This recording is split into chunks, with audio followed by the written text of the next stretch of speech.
Hello and welcome to the Terrace Scottish Football Podcast. I am your host this evening, Gary Cocker, and I am joined by Thomas Watt. Hello, how are we doing? Not bad, I'm using Sunday names. I'm joined by Craigus Anderson. Craigifer. Craigifer. I have many options there. Hello, everyone.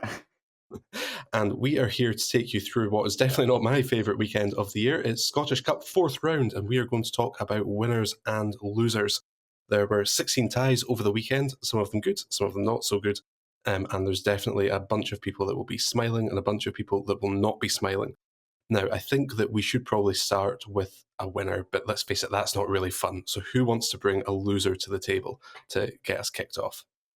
I'll bring a loser, Gary. It is specifically Dundee FC fans who perhaps arrived at 3 minutes past 3. You say that, Craig, but those fans arriving at 3 minutes past 3 would have just seen Dundee play out a gutsy 0-0 draw. We are, of course, referring to Dundee continuing a slightly long streak of not doing particularly well in the Scottish Cup. Yes, so I have a couple of times this season arrived at Rugby Park something like 2 or 3 minutes after kickoff because my train, either missed the train that I was meant to get and had to kind of hot foot it from the train station. I would have accepted it. I'd rather not miss 2 goals, but I can't imagine travelling all the way through. Maybe there's a wee queue to get in, or you just hang about in the pub too long. You maybe hear the cheer as you come into the stadium, and you think, "Oh no, that says 1-0 down," and then you get into the stadium, and in fact, you see the scoreboard displaying 2-0, and that I don't think I can ever remember a start like that. It's just like the rapid speed in which Kelly managed to basically put the tie away was just quite incredible. I've really not. I don't really remember it ever happening. Just to the point that if you stopped your podcast right now, Kelly would already be 2-0 up. I had to stall that sentence just so I could get that line out as well. But nonetheless, but yeah. So it was a calamity as well for Dara Costello, who he's maybe the real loser there. Owen Beck made his Liverpool debut on Sunday. Dara Costello shouldn't have been his replacement, somehow was. And I would say was at fault for both goals. It's minor. I mean, there are many faults for that opening goal. It was 20 seconds, I think, Kyle Vassell scored inside. And he tries to clear it and it gets blocked by Danny Armstrong. David Watson plays a speculative ball forward, you would have to say. And then Shaughnessy and again Adam Legson, who was brought in from nowhere, just miscommunicate and Vassell pokes it home. And then you think, right, we're 1-0 down. It's not the end of the day. They've come back from behind twice against Kelly this season. No hassle there. But give away a cheap free kick, and before you know it, it's 2. And yeah, they were unlucky with, I think, a disallowed goal that probably shouldn't have been disallowed. But beyond that, there weren't exactly, Kelly. I saw a lot of Kelly fans saying, we were really didn't think it was a good performance. Apart from the opening 2 minutes, it's like, well, yeah, but you're 2-0 up. Like you're going to play quite differently to a 0-0 game. So it's like it's another on the string of calamities for Dundee in the competition, I suppose. Yeah, and there were a number of contributing factors, not least the curse allegedly put on the club when the trophy in 1910 was displayed in a club director's shop window.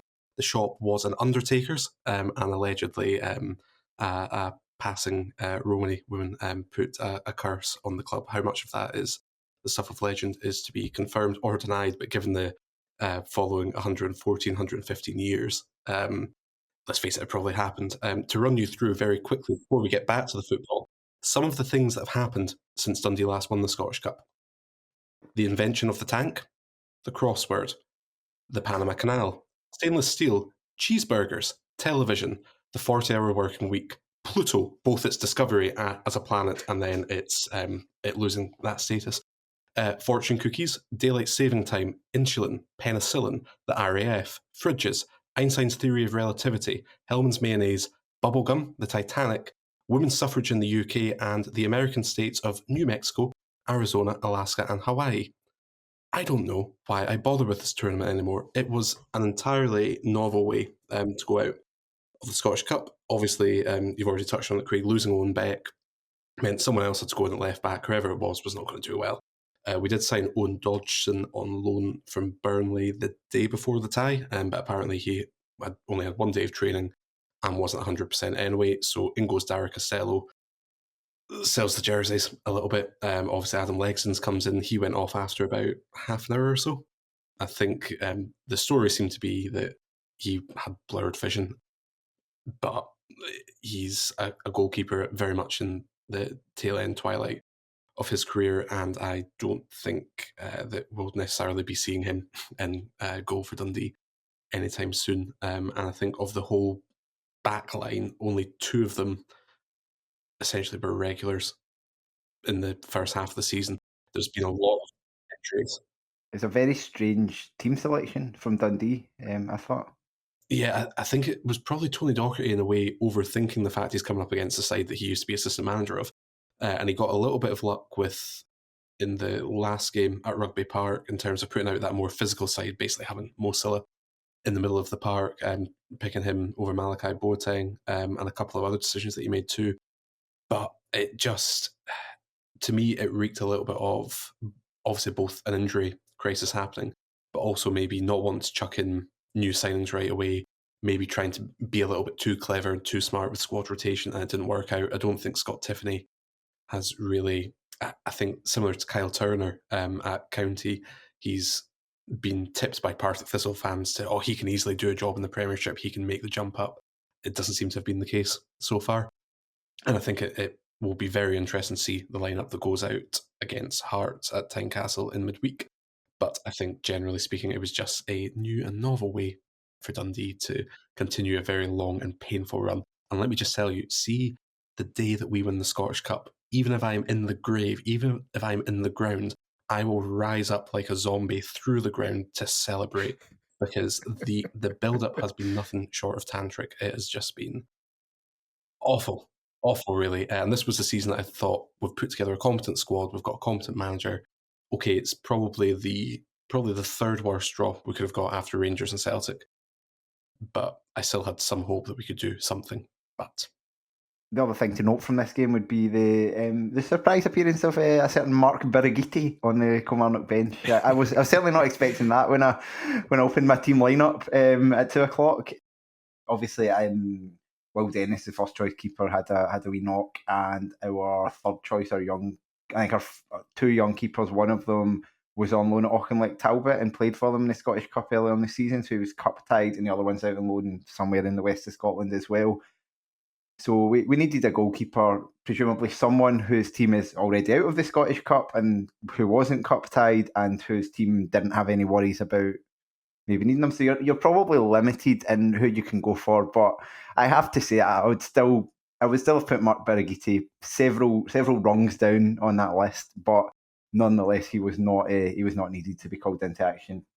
my heart truly skipped a beat because all I saw was Birighitti emergency loan Kilmarnock, and I thought for a minute, oh my god, this is the year, this is our time. But no, you had to put him on the bench. But never mind. That is Dundee out of the tournament. Kilmarnock have a pretty plum tie, would you say, Craig? You must be pretty pleased to be getting either Cove or Brora at home, albeit with the very slim risk of that not going the way you hope it will. Well, yeah, if they ever actually can get that game played, then we might finally get a second round or a fifth round tie. I'd have liked a nice away day, but if you're going to get a home tie, then make it against someone who you would be heavily favoured to beat, I suppose. It's never easy. Especially if you're playing at Cove for a decent enough League One team, then it's not like a gimme. But given who else was in the hat, there are not many you would rather have got, I suppose. Absolutely. Tom, I'm going to come to you. You can either take a winner or a loser. I think there's a loser that you really, really want to dig into here, though. Considering there were as many winners theoretically as losers, the losers were much more fun, and there were a few that really jumped off the page when we started talking about it. And I'm going to nominate as one of my losers as Derek Adams, who didn't just lose to Partick Thistle, but went off the deep end and went absolutely bananas for the second time in the last 4 weeks. I mean, he so Tyrone Smith was interviewing him after the game. First of all, he was asked if the job was bigger, harder than he thought. And, that is a sort of throw a line out there. All managers ever are quite diplomatic about that, and are like, no, it's not the job that's bigger. It's just the task at hand. Whatever, players need to be better. But he doesn't. He bites, and he basically says yes. So like sometimes you do get managers who say things to get a reaction, but he's coming across like year 3 Mourinho without having had a year 1 or a year 2. Like it, and the fans have completely turned on him. I mean, he looks like there's no real shame for Ross County where they are in the league, with where they are in whether it's the constant rebuild they're going to have getting beaten by a pretty capable Partick Thistle side. You kind of take that and you take it on the chin, and you're like, well, on the day we didn't really turn up, they're in good form, and we're out. We've got bigger fish to fry. We'll just get on with keeping the club in the division. But he doesn't do that. He decides not to do that. Not just to throw the team under the bus, but like then signaled for how the bus might then reverse back over them, and then like maybe we could personally park the bus on top of them. And I mean the fan, the kind of fan comment bit on the BBC website today, we're recording this on Monday, has just got some unbelievably good sound bites about. I mean, I say good if you're there for if you're only there for the Schadenfreude, if you're there to kind of suck up the pain of others. Like Adams is toxic for county and Scottish football. Regardless of the results of late, the club have made good changes in regards to reducing the number of loan players, etc. Adams has ruined all of this.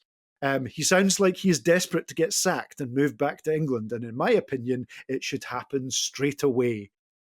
Like there are no punches pulled, and you can.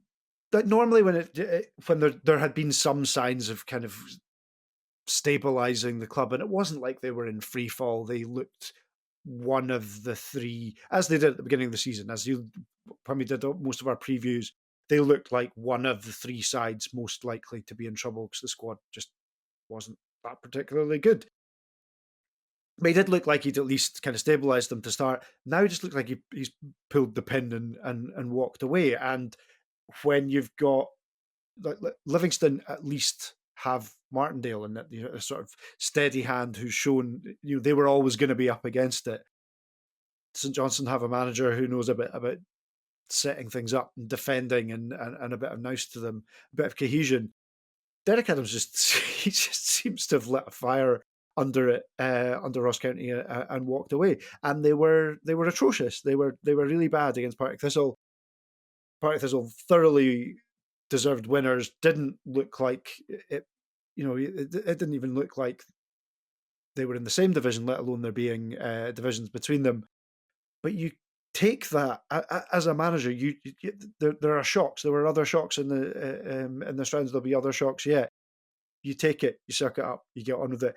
You don't potentially just toast your entire season and a couple of months after you've come in, basically make it that even though nominally the league form is not as bad as it might be, or it's certainly no worse than the squad suggests it should be, just make it infinitely worse. So congratulations for losing, for being knocked up, losing to Partick Thistle, almost certainly losing the dressing room, and certainly losing the fans in the space of about 30 minutes. Fair play though. I think you're absolutely bang on, but I think it's almost a year since Chris Doolan took over at Partick Thistle, and he has done, to my eye, an absolutely fantastic job there. I think McCall, from what I gathered, was on the radio at the weekend saying that he felt harshly treated and he didn't really see the sacking coming. And you can understand where he's coming from, because he himself did a pretty good job in turning things around at Thistle from what state they were in when he went through the door. But Doolan has taken that team to a different level in terms of they were struggling a wee bit in the league last season when he came in. he took them to the verge where they should have been promoted. Let's be honest. Talking about Ross County again, they were miles better than Ross County for all but 20 minutes of that playoff game, and it sadly wasn't to be for them. And then again, he's got them sitting very comfortably third. They'll be in the playoffs this season, and they will have a decent whack at going up, because I think they will have learned lessons from last year. They're maybe not as devastating as they were last year. You mentioned Tiffany. There's Turner, who has been in and out at Ross County since then, and they've missed a few players, but they've also replaced quite well as well. And you saw that from yet another really strong attacking performance from them, and it's something that they've been doing quite a lot. So Derek Adams in particular is a massive loser, but Chris Doolan is a winner as well. Yeah, and as you mentioned, Craig, it's losing Tiffany, losing Kyle Turner, losing Kevin Holt as well, and it's not as if Partick Thistle have a massive budget to draw upon, or as if they've secured any massive bags for any of those players. It really has been a case of replacing on a shoestring, and I think we've talked a little bit, or I say we, it's mainly been Sean and Telfer on the Lower League podcast about how Thistle would be just an island in third, but given Wraith Rovers' poor run of form at the moment, Thistle are still in the conversation for second place, and obviously there's a huge difference there, because if you can finish second, it just gives you that little bit more of a chance of actually still having a wee bit of stamina in your legs. They had those 6 games in the playoffs, and fair enough, they it didn't look like it bothered them when they scudded Partick. Was it 7-1 and 7-0 on aggregate or something? It was ludicrous scorelines in aggregate in the first 2 rounds, and then I don't think that was ultimately what did for them, because Ross County had played basically the same number of games in that period, but it definitely would have helped them to have had fewer games, and I think that will be their target, certainly. But a really good result, and I think they play Livingston in the next round, so they've got an opportunity to hit a quarter final again, which I think it's been a wee while since they did that, if I remember correctly. So yeah, I think they'll be pleased, but yeah, Ross County, it doesn't bode well for the rest of the season, as Thom was kind of alluding to. I think what does bode well for someone's season, and I'm going to pick a winner here, is Lawrence Shankland's chance of getting a big fat wage offered to him by Art of Midlothian, who huffed and puffed and struggled over the line against, let me just check my notes here, Spartans. It was far from a classic performance, and it reminded me a lot more of the Hearts at the start of the season, who, in fairness, had done a wee bit of a squad overhaul. There was the ridiculous "who's the real head coach" between Naismith and McAvoy, which thankfully has been put to bed now. And there was obviously the European ties as well playing their part. But yeah, Hearts just looked... I don't even know which medical term to pick to use, which means exhausted, but they did not look like a coherent, cohesive unit, and they just looked like a blunt weapon without him there. Obviously, he was ill, and we pass on our very best wishes to Lawrence. He's fine. He's fine for the midweek game, Gary. Yeah, it was a short-lived illness. It looks like he has struggled through, and our thoughts and prayers all remain with Lawrence Shankland. God bless the NHS. Exactly. But no, it's I think his absence against, admittedly, a very good League Two side at home, a little bit of a local derby as well. So, and I think actually most, it seems, of the Spartans team are Heart of Midlothian fans as well. So it's, they obviously have their real tails up for the cup.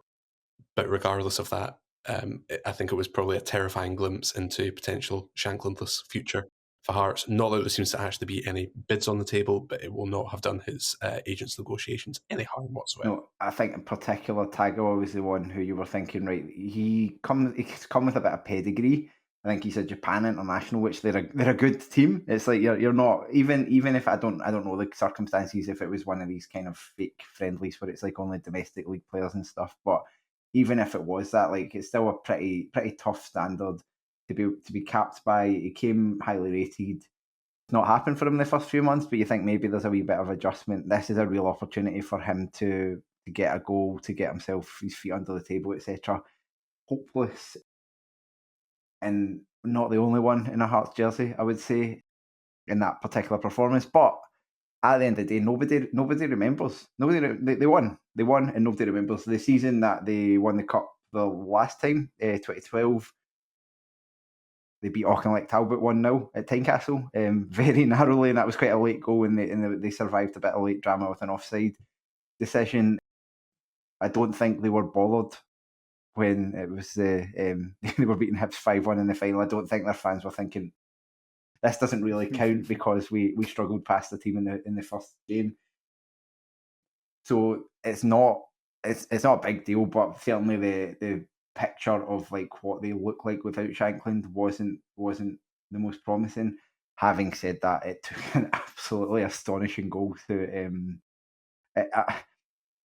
it's the quality of the strike from Cragen. I mean, Cragen's coming in, he's obviously a pretty experienced player, played at a pretty high level, and certainly I witnessed firsthand when he scared the life out of me when I thought the title bid was out the window 2 years ago. But he is that's just a fantastic goal. I think Callum Booth deliberately gets that ball to him. Other people disagreed with me. If Booth means that, it's also a tremendous cross. I feel like Booth goes to play the cross across the goal and then sees Cragen on the edge of the box and decelerates. Maybe I'm being generous to him, but the finish nonetheless, because Craig Gordon, his return, another talking point for this game, had a quiet afternoon as you'd expect, but still pulled out a couple of really good saves. But he had no chance for that one. Prime Craig Gordon, pre-£9 million move, would not have saved that one. But it's good to see him back on the park as well, and it will be very interesting to see what happens between now and the end of the season, because both he and Xander Clark are very motivated to be playing first team football, and they can't both be at Hearts at least. Surely you go with Craig Gordon.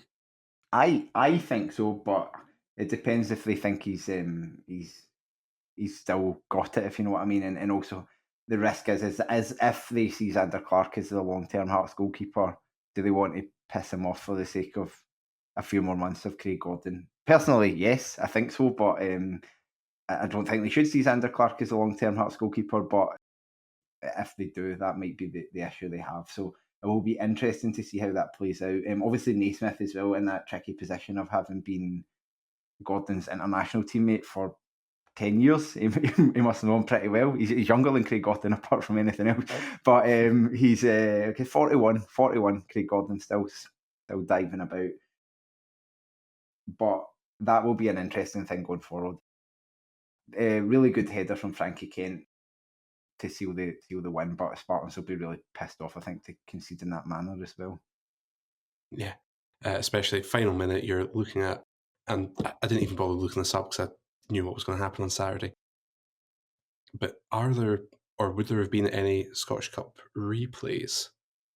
No, so every single game was done in 90 minutes. So no extra time. But would there have been if it was? Oh no, they were played to finish, all of them. But yeah, none of them had to be, which must be quite unusual in itself that they were all done. There's also still one tie to go, but they were all done in 90. There's a couple of late goals that led to that. So do either of you have another winner while we're on a real positive bent, despite the fact we spent most of it talking about how Hearts would be rubbish without Shankland? I've got another winner. I have got unofficial Bucky chairman for life, apparently, Stephen King, who was featured in every single feature, every single build-up column, and mentioned a couple of times in the commentary. So Stephen King wrote in one of his short stories about Bucky Thistle because he liked the name. Someone very cleverly got a scarf and a shirt out to him. He took a photo of that, but whoever got that shirt and scarf out to him played an absolute blinder, because he was mentioned more times this weekend than any goal scorer, anyone who was actually on the pitch at any time. And he has such a broad and deep catalogue that it lent itself to plenty of puns. Bucky Thistle, I don't think disgraced themselves in any way, shape, or form. I think if anyone realistically had said at the start of the game, like, Celtic have put 6 past Aberdeen this season, they will put 6 past other top flight clubs this year. I don't think there's any big disgrace. I think the only regret for them is they had that chance, and there could have been and immediately from that Celtic go up the other pitch, up the other end of the pitch and score. There's not an awful lot to read into it from a Celtic perspective, other than they were pretty professional. I think Oldenholm, when he learns a bit of finesse and he'll get a chance to become more technical, he already looks like a kind of mini Chris Iyer. He looks like he's got the physique for it. One to keep an eye on, but Celtic were just professional, and Bucky did themselves no disservice whatsoever to the Highland League. One loser from, or one set of losers from that tie is the Bucky Boys CSC. Oh, I know, I saw that picture. I don't even need to say anymore on them, but I mean that was the other thing about Bucky. I think I read 2,500 fans down from there. Now I know nothing about Highland or Aberdeenshire geography. I think they're from Murray, maybe. Are they maybe from Murray? One of those places. But that seems like it must be most of the town. So fair play to them for that. I think that's impressive, and it goes to show, like, it's not. It would be trite to say they would be a fantastic addition to the SPFL on that basis, given that I don't think they'll be taking 2,500 fans to Stranraer for a league game any point. But there are well-supported teams beyond the ones that are teams who have potential to be well-supported, and particularly what we've seen maybe a little bit too much of coming through the pyramid have been city clubs, particularly from Edinburgh, and then obviously Cove from Aberdeen, who just have a limit as to what their support base can be, because they don't represent a town, they represent an area of a city where that city are already being quite well supported elsewhere, and it can be difficult. I think that Bonnyrigg have shown, and there are other towns around Scotland that can really get behind a team if they're doing something, so something to keep an eye out for, just in the same way that many of the clubs in the SPFL are already in that position. But that's good, and I think when you said Bucky didn't disgrace themselves, I think the one way they did was with their link up with the Sun newspaper. I think one of the things with the club, with a lot of those clubs, that makes for such a great day out, if you get the chance, Bellsleeve, Fraserburgh, Huntly, Forest, because they're small town clubs, the stadium's slap bang in the middle of the stadium. It's slap bang in the middle of the town, so they're amazing days out. I mean, they're some of them are relatively big towns with fairly bigger populations than they might be expected, but they're quite geographically diverse. There's a lot of distance between a lot of those clubs. There's 2.5 hours between Aberdeen and Inverness, but they're a great day out, and I personally would love to see a few more in the system. As I think you've both picked up on as well, like I used to holiday up in Cullen as a kid, which is very close to Bucky, and it's about 2.5-3 hour drive from Dundee. It's not like anyone who's gone up to Elgin for a game. It's not easiest place to get to. So it would be, I think it's rewarding if you go up, because it is such a unique experience, but at the same time, it would be about 5.5-6 hours from Bucky down to Stranraer, which is probably Stair Park and Celtic Park are not often spoken about in the same breath. But there's definitely room to expand there. And from a very quick Google, as I said, that the population of Bucky is around about 9,000. So that's quite a lot of the town, but then you add in all of the other, Cullen, Portsoy, Forest, Fauconvers, other places that are very unlikely to get mentioned on the Terra Scottish Football Podcast all that often, then yeah, you've got quite a little catchment area there that Cove maybe don't have. Craig, do you have another winner for us? Yeah, I'll go for the other team. The shock of the round, if you want to call it that, which was Airdrie beating St Johnstone. we spoke on the Craig Cairns and I did a preview pod, and it was I believe one of the fixtures we covered. I'm now doubting myself, but I think it was, and it wasn't. I thought St Johnstone would maybe just scrape their way through it, but it certainly wasn't going to be an enormous shock if Airdrie won this tie, given how well they've been playing in the Championship and the fact St Johnstone have had a wee struggle, and they obviously have the cup repellent Craig Levein in charge.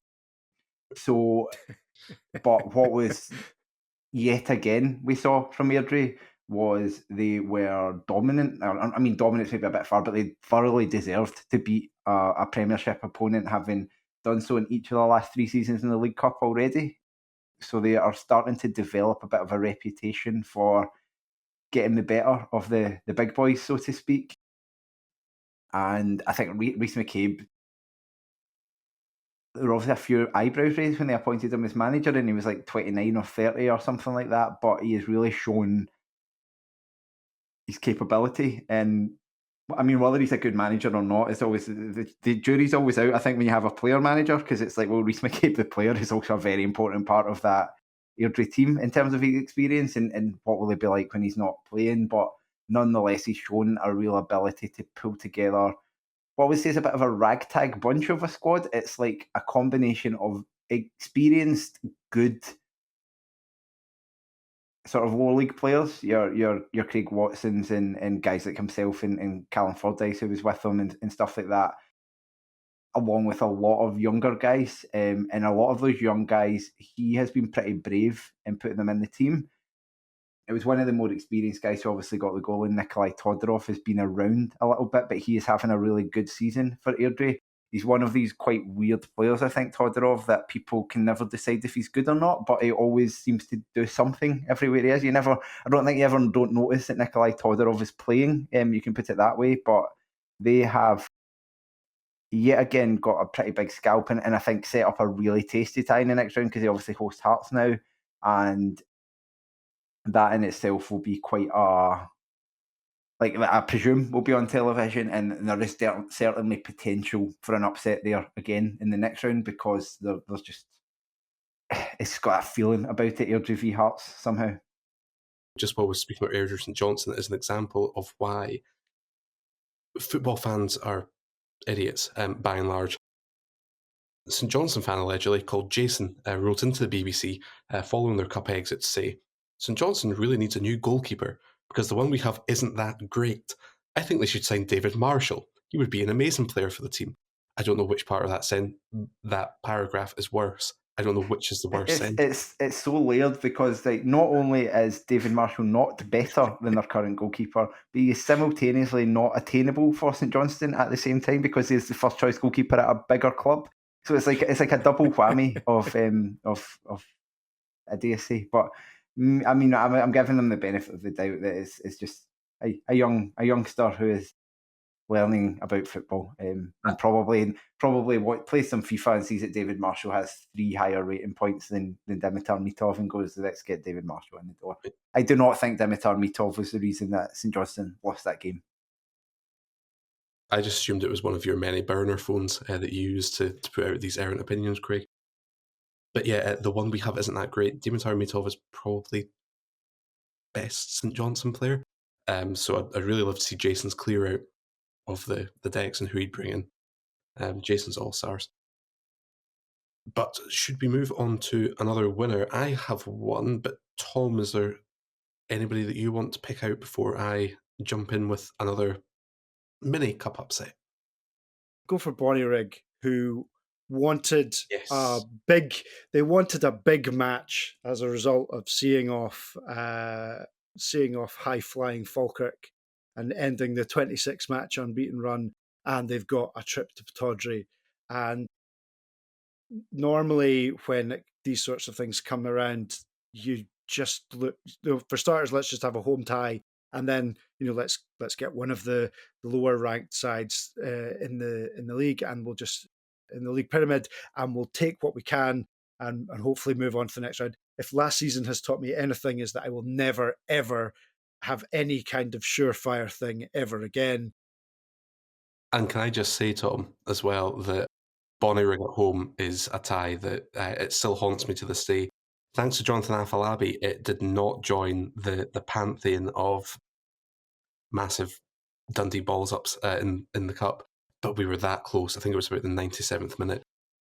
So, yeah, and I can see Craig nodding because I'm sure that there were many SPL stats tweets lined up that had to get withdrawn at that point. But no, as you say, it's that double-edged sword for Aberdeen, but also a great reward for Bonnyrigg, who will obviously be delighted that they have been rewarded with a plum tie. I think it would be much more interesting to see Bonnyrigg hosting a Premiership club. I know Hibs went there in the League Cup, and I can't remember if someone was there in the League Cup this season, but it would have been really nice to have seen them, Aberdeen turning up at New Dundas Park. I have not been personally, but I've heard nothing but bad things about the pitch and nothing but brilliant things about every other aspect of the day out there. And I can quite imagine it.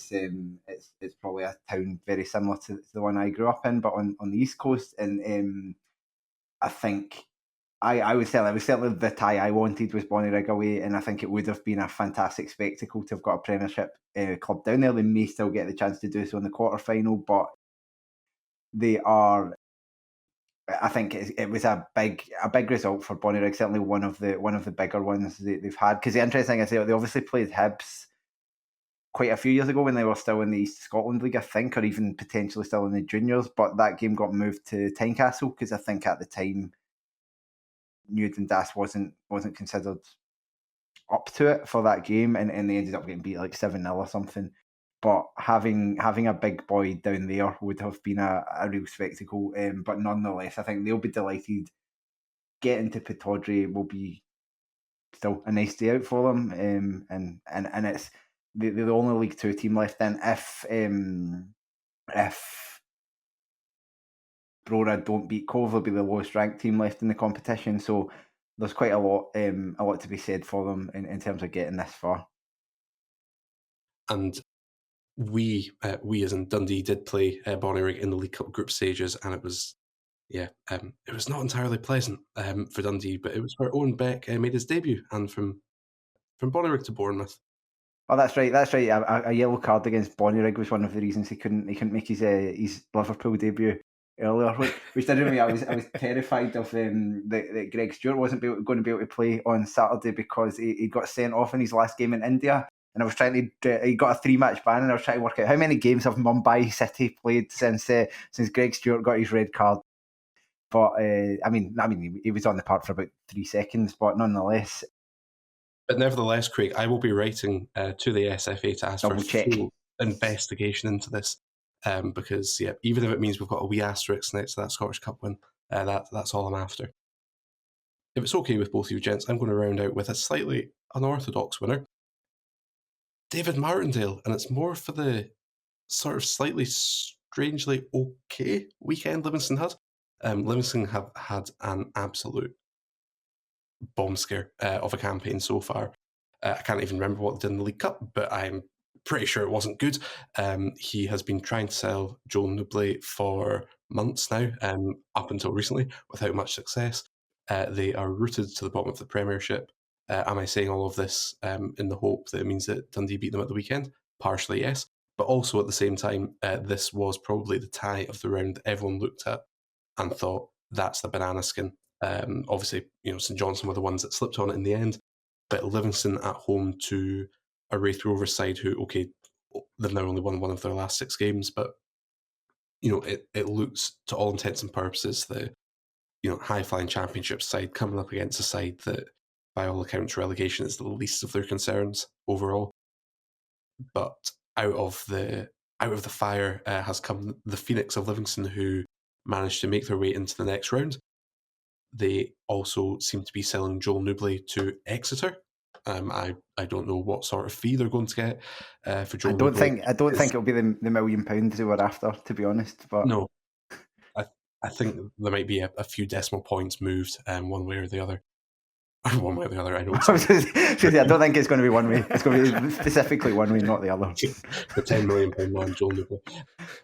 No, so he's finally managed to sell Joel Newbley, but also probably I think the perhaps underrated bigger part of this is also getting Michael McGovern on loan, because Livingston have had a series of calamitous goalkeepers, Shamal George, Jack Hamilton, and they've finally somehow stumbled upon getting Michael McGovern, who seems like I think most teams in the Premiership would be quite happy to have him between the six.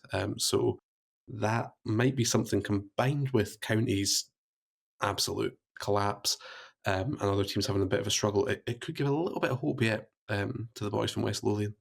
Yeah, I think they're not done for, and it'll be interesting to see what's happening with McGovern.